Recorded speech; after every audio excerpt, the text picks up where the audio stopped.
Yes,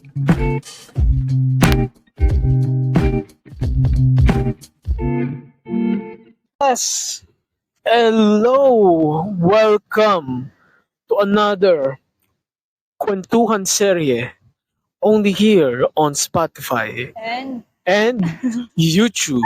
So guys, meron na pala kaming YouTube. So, kung magtataka kayo, different scenery. See, ang ganda ng clouds on the above, stands all around us, and sarap kasi kami ng beach. Siguro kung maririnig niyo yung roaring waves. We're here in San Juan Beach, La Union.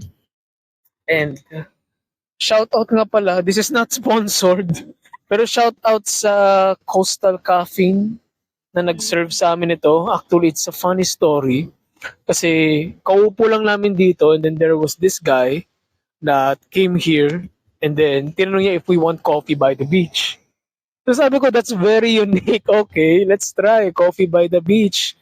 So, sa harap namin mismo, si Kuya gumawa ng coffee and he made us this caramel latte, something. Anyways, masarap siya. Go follow na lang yung page nila, Coastal Caffeine. So, love, ano ang topic natin for today? topic natin, letter sender. Yep. Sabi ni letter sender, hello kwentuhan serye. Rough patches, petty arguments, personal differences, not in sync with each other are all normal. Are all normal parts of a relationship that we all want to surpass. But when it is the time to give up already, kailan nga ba? I mean, kailan daw na dapat Mm-mm. mag-give up na daw sa isang relationship? Lang, try mo kasing sarap. I swear. Yun na pa ako.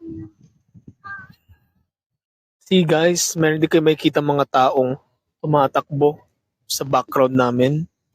Okay lang yan. Perfectly fine, normal. Mainggit yung mga gustong magdagat. Ayun. Pero going back sa question niya, kailan mo daw malalaman when is it time to give up sa relationship? Yes.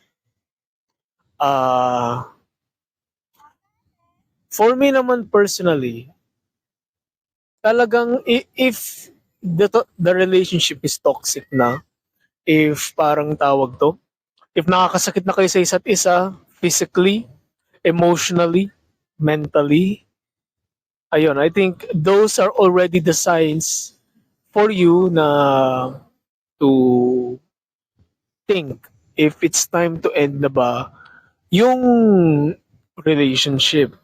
Pero if it's, arguments lang, petty arguments, then, that's perfectly normal kasi that's a normal part of relationship.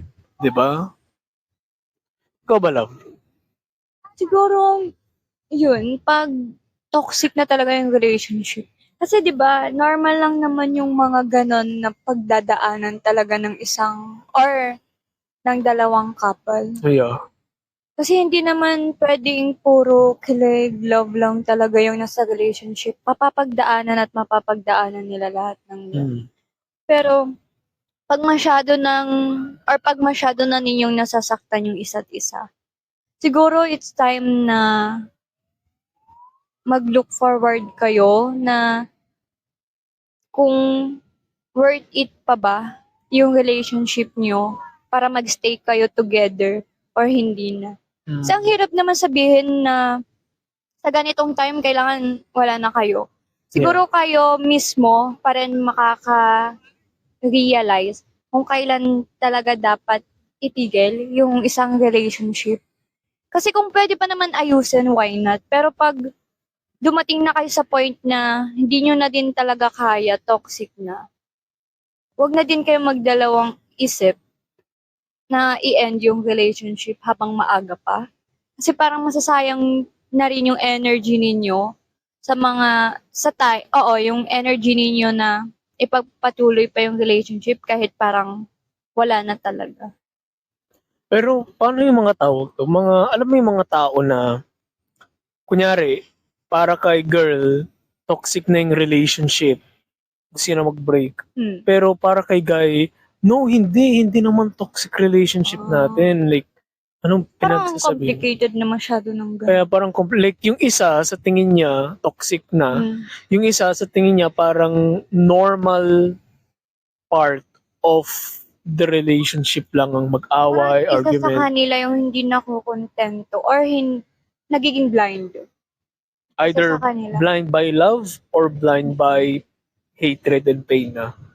Diba? Siguro yung pag sa lalaki, iniisip niya hindi toxic. Hindi niya nakikita yung toxic na part. Siguro masyado na lang niyang iniisip yung partner niya. Yeah. Hindi na lang niya nakikita yung kung anong mali or kung may mali ba talaga sa relationship nila. Oh. And kung yung girl naman, siya na mismo nag-i-insist na toxic na yung relationship. Siguro may nakikita din talaga siyang part na hindi nangyayari nakikita na ni hindi guy. nakikita ng guy. Good point. So, kailangan nilang pag-usapan talaga yun. Totoo. Diba? Pero, naalala ko yung tawag to, sabi mo yung kanina, like parang normal part of a relationship lang talaga yung pag-away and stuff, ganon. And, although, kahit hindi tayo masyadong nag-aaway, kami ni Rafa, we also have sometimes our differences, sometimes we also have our own opinions, and not to the point na mag-aaway kaming dalawa. It's like parang just clash of opinions lang, but not to the point na mag-aaway, di ba, love? Ayun. Pero, eventually, there will come a point in time sa relationship nating lahat with our own significant partners na parang we start to get annoyed, irritated na sa kanila. Like, we start seeing things na parang they're little quirks na parang kaiinisan natin. Kasi naalala ko yung binabasa ko na book nung isang araw na parang yung book kasi na about relationship siya. Ayun. So sabi niya doon daw na after the honeymoon stage daw, ikaw at saka yung partner mo, whether girlfriend, boyfriend, or spouse na, makakita kayo ng tawag to, ng little quirks sa partner niyo. Like, unti-unti, makakita kayo ng parang insecurity nila na maybe kaiinisan nyo in the long run. So, you have a choice. Either break up with that person, divorce, or accept the fact na your partner is not perfect. And by going through the imperfections ng partner mo, doon mo na masasabi na talagang mahal mo ang partner mo.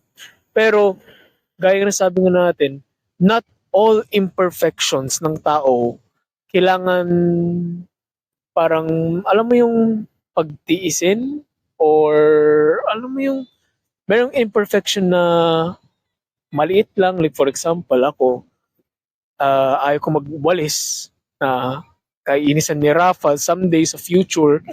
Pero meron ding imperfection na like nananakit yung tao.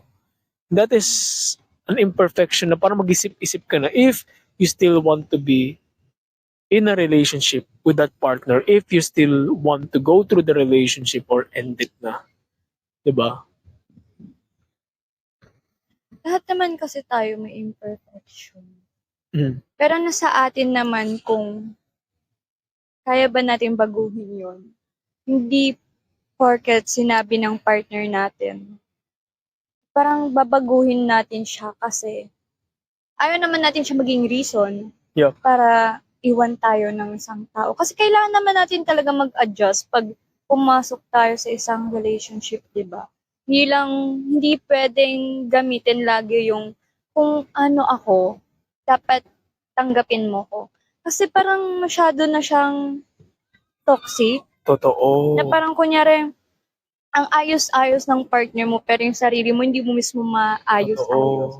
Kailangan mong mag-adjust, kailangan mong isipin, kailangan mong baguhin kung ano man yung pwede mong baguhin sa sarili mo. Kasi hindi lahat ng tao or hindi lahat ng makakasalamuha mo parang sasabihin kung ano yung imperfection mo. Ikaw at ikaw mismo yung makakakita talaga nun. Or sadyang nagbubulag-bulagan lang talaga yung mismong tao na yun.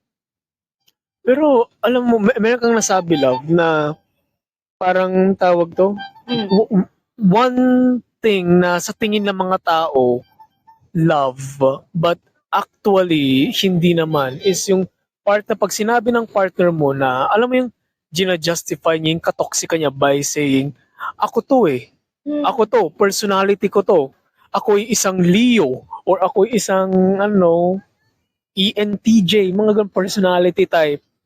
O, parang, alam mo yung gina-justify nila yung katoksika nila by saying personality nila. It's either tanggapin mo ako or get out. Which is very wrong naman. If alam mo sa sarili mo na yung personality mo is toxic and you know na yung personality mo nakakasakit sa partner mo, alangan na maging prideful ka pa na i-justify yung katoksikan mo kesa na mag-say sorry Mm-mm. sa partner mo na yun. Kasi 'di ba, isa sa mga things na we do pag in love tayo is alam natin toxic yung ugali ng dinedate natin. Pero dahil mahal natin sila, hindi natin nakikita. Si mama mo, si kaibigan mo, sila family mo nakikita yung katoksikan pero ikaw hindi mo nakikita kasi nga you're blinded by love. Pero if one day may hit na lang sa mind mo na parang bakit parang paulit-ulit na or nakakasawa na to, then doon mo na malalaman na yun, toxic na pala siya.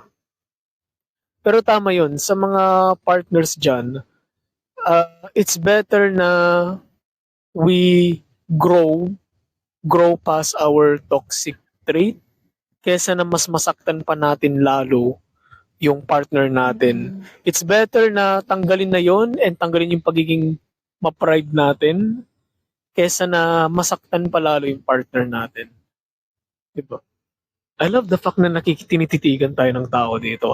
Well, Oo, pag dumadan sila, tinititigan tayo. so yun nga.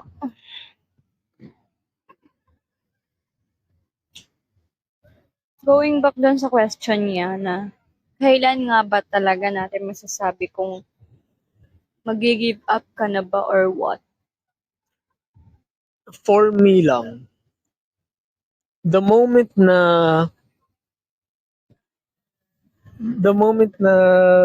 sobra kang nagbibideo pa kami kuya. Sorry po. Ay, hindi po. Sorry. Oh, makakita kayo ng mga ganun dito, guys. Ano, going back sa question niya, di ba? Mm-mm. I think the moment na sobra kang nasasaktan na, yung bang parang if the relationship is causing you anxiety, causing you so much stress, so much sadness, or nasasaktan ka na physically, emotionally, mentally, I think that is a good evidence na the relationship is not worth it na. Siguro, dahil isipin mo na parang baka sayang yung relationship, ganun, kaya, wag na lang, magstay na lang muna ako sa kanya, baka magbabago siya. Kung magbabago talaga. And sometimes, yung mga taong ayaw baguhin yung katoksikan nila, hindi na actually nagbabago. Ayun. Sabi nga ni Tony, wow. Wow. Sabi ni Tony Gonzaga, pag Shout yung out. love, Hmm. nasasaktan ka or it hurts you, parang hindi siya totoong love. Kasi dapat pag pag in relationship ka, yung love dapat parang ine-enjoy mo lang, gano'n. Hindi ka dapat nagpo-form ng love to hurt people, Mm. gano'n. Or yung parang saktan yung Manipulate people. saktan yung partner mo. Kasi masyado nang nakakaano sa tao yun, makakaapekto naman sa tao yun. pag nananahimik lang yung tao, tapos ikaw biglang papasok sa life niya na ganyan yung dala-dala mo, hindi ka maayos, masyado kang toxic na tao. Parang mahiya ka naman. Totoo. Mahiya ka naman kasi ang hirap naman yun, di ba? Irespeto mo naman yung taong papasukin mo na makikita mo naman sobrang saya nung wala ka pa, pero bigla kang dumating. Then ngayon na kayo na together, Oh, parang mas sorry po, nasira pa yung nagbibideo po kami. relationship. Sorry po. Parang mas nasira pa yung Second time na yun, guys. okay lang yan. Okay lang Hindi yan. naman maiiwasan dito. Hindi natin maiwasan. We are in a public Turista. place. We are on Ayun. turista mode. Wow. So, going back sa sinasabi mo lang. Yan. Ang hirap din kasi pag pinasok mo yung isang tao, sobrang happy na nung wala ka pa, para ka bang hiya na like isipin mo magiging masaya ba siya pag ikaw na yung magiging partner niya. Yeah. Kaya sana naman lahat ng mga papasok sa isang relationship, lahat tayo may imperfections, pero sana naman matuto din tayong baguhin yun. Kasi, oo, tatanggapin tayo ng magiging partner natin kasi ganun sila ka-blind. And siguro naman, kung ikaw din yung taong okay, maayos, tas yung magiging partner mo naman yung toxic, sana hindi ka magdalawang isip na pagsabihan. Kasi nasa sayo din yun eh, if hahayaan mo lang din na maging toxic siya sa'yo. So, parang tinolerate mo din kung ano yung pagkatao niya sa relationship niyo. Pero, ayun nga, tama ka doon na. Kasi alam mo yung, ganito, bago kayo pumasok sa isang relationship, make sure na buo kayo. Wala kayong dinadagdag na extra baggage sa buhay nyo.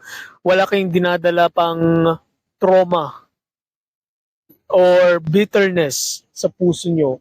Yung bang alam mo yung feeling na if you enter into a relationship, sana buo ka. And sana din, yung tao na nagpa-pursue sa'yo, buo din sana. Kasi ang hirap pa naman if, for example, ang gusto lang gawin ng tao na to is mahalin ka, mag-effort sa'yo dahil, buo siya and gusto kanyang mahalin.